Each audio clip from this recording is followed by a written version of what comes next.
गोरखपुर में जनपद में सोमवार की रात से झमाझम बारिश हुई है, जिसके संबंध में जिला आपदा विशेषज्ञ गौतम गुप्ता ने बताया कि जनपद में जो बारिश हुई है वो 54 मिलीमीटर हुई है और अभी भी छिटपुट वर्षा जारी है।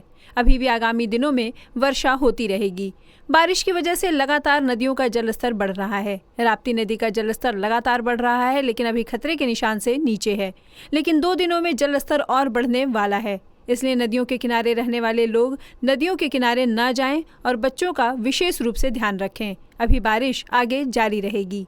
इस संबंध में सिटी वन संवाददाता से बात करते हुए जिला आपदा विशेषज्ञ गौतम गुप्ता ने बताया, जनपद में लगातार बारिश हो रही है। देखिए, ये पूरा जो वर्षा है वो एक तरीके से कह सकते हैं मंडलीय वर्षा है और अपर कैचमेंट एरिया में भी लगातार बारिश हो रही है। जनपद गोरखपुर में जो वर्षा रिकॉर्ड की गई है तकरीबन 54 मिलीमीटर वर्षा रिकॉर्ड की गई है और ये भी IMD द्वारा व्यक्त किया गया है कि आगामी दिनों में भी और वर्षा होगी। और चूँकि जो अपर कैचमेंट एरिया में वर्षा हो रही है उसके कारण नदियों का जलस्तर भी इस समय बढ़ा हुआ है और ये संभावना है कि अगले 1 से 2 दिनों के अंदर राप्ती का जो लेवल है वो तकरीबन 1 से 1.5 मीटर और पानी बढ़ेगा, जैसा कि ऊपर से जो पानी आ रहा है उसके अनुमान के अनुसार।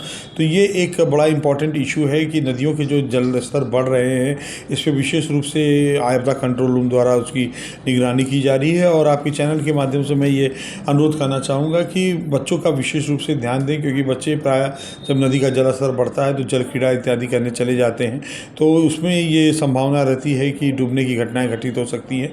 इसलिए ये एक बहुत इम्पॉर्टेंट इशू है कि इसमें लोग विशेष रूप से ध्यान रखें और इसका मतलब नदियों की तरफ ना जाएं, उस पर कंट्रोल करें। सर, इस बार में जलहानि की सूचना नहीं, इस बरसात में तो अभी जनहानि की कोई सूचना नहीं है, लेकिन वज्रपात से 2 लोगों की मृत्यु हुई थी, जिनके परिजनों को पोस्टमार्टम रिपोर्ट प्राप्ति और अन्य अभिलेख प्राप्त होने के उपरांत रुपये 4-4 लाख की सहायता राशि दी जा चुकी है, उसका भुगतान किया जा चुका है।